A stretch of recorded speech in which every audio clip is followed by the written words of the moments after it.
Hello, everyone, and welcome back to Gaming Safe Space. I'm excited to dive into today's topic, a what-if scenario that's been on my mind. What if PlayStation, not Xbox, had bought Bethesda? Before we start, I want to make one thing clear. This is not a hate piece on Xbox. I've been a huge Xbox fan since the 360 days.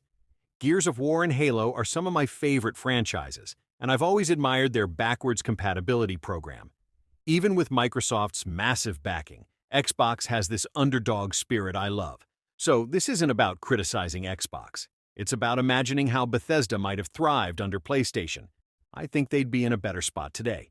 Let's explore why. Stick around. This is going to be a fun one. Let's set the scene.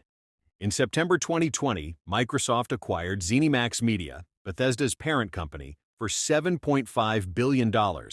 That brought Fallout, Elder Scrolls, Doom, and Starfield into the Xbox family. Xbox CEO Phil Spencer has a hands-off style, letting developers work freely, which I respect. But what if PlayStation had made the move instead? Sony has a different approach.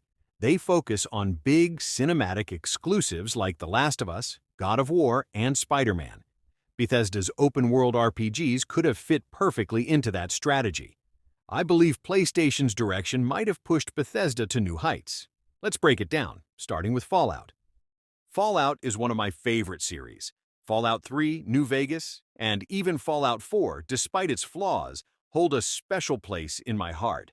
But it's been a long wait for something new. Fallout 4 launched in 2015, and here we are in 2025 with no Fallout 5 yet.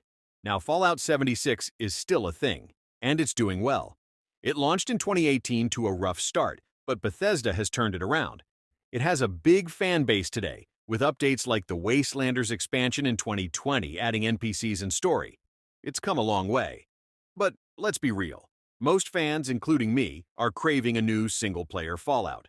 Under Xbox, Bethesda has focused on Starfield and Elder Scrolls 6, which is great. But a new solo Fallout feels far off. Now picture PlayStation owning Bethesda. Sony doesn't let valuable franchises sit idle. They'd see Fallout as a massive opportunity, especially after the Amazon Prime Fallout TV show took off in 2024. That show was a success. Variety reported it had 16 million viewers in its first week. It brought new fans to the series. PlayStation would have jumped on that hype.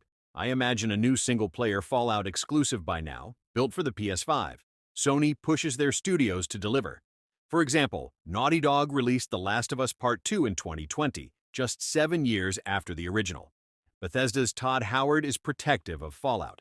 He said in interviews he prefers keeping it in-house. But Sony might have convinced him, or teamed Bethesda with a studio like Bluepoint, to get a new Fallout out faster. With Sony's storytelling focus, it could have rivaled God of War's depth. Xbox does well with Game Pass, but PlayStation would have made a single-player Fallout a top priority. Next, let's talk about Starfield. It launched in 2023 as an Xbox and PC exclusive. But there's been uncertainty about its future. Phil Spencer told Bloomberg in 2024 that Xbox might bring some titles to other platforms case by case. That leaves Starfield's status unclear. If PlayStation had bought Bethesda, there'd be no doubt. Starfield would be a PS5 exclusive, locked in. Sony is strict about exclusivity. Horizon Forbidden West and Final Fantasy XVI stayed PlayStation only. Starfield might have also benefited from Sony's polish.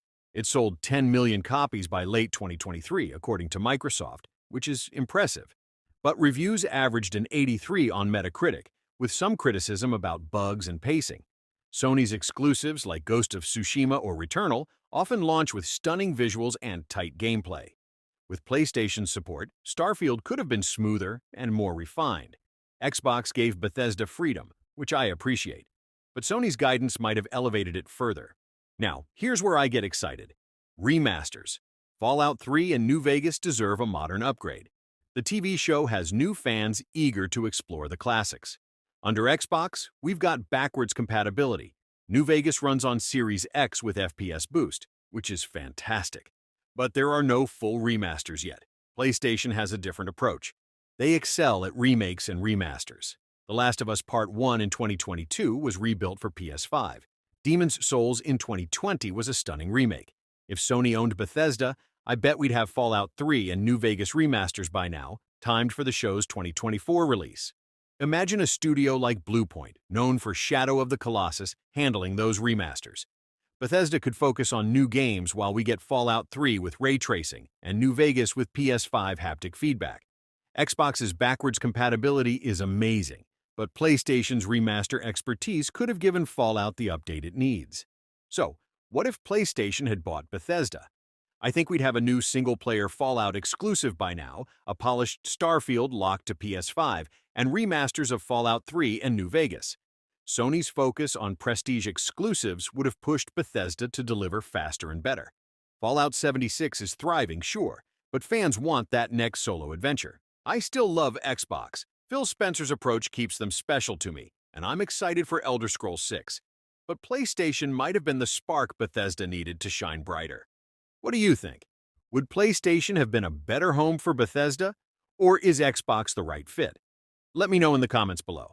If you enjoyed this What If on Gaming Safe Space, please hit the like button and subscribe for more gaming discussions. Tell me what other scenarios you'd like me to explore. Thanks for watching, and I'll see you in the next video.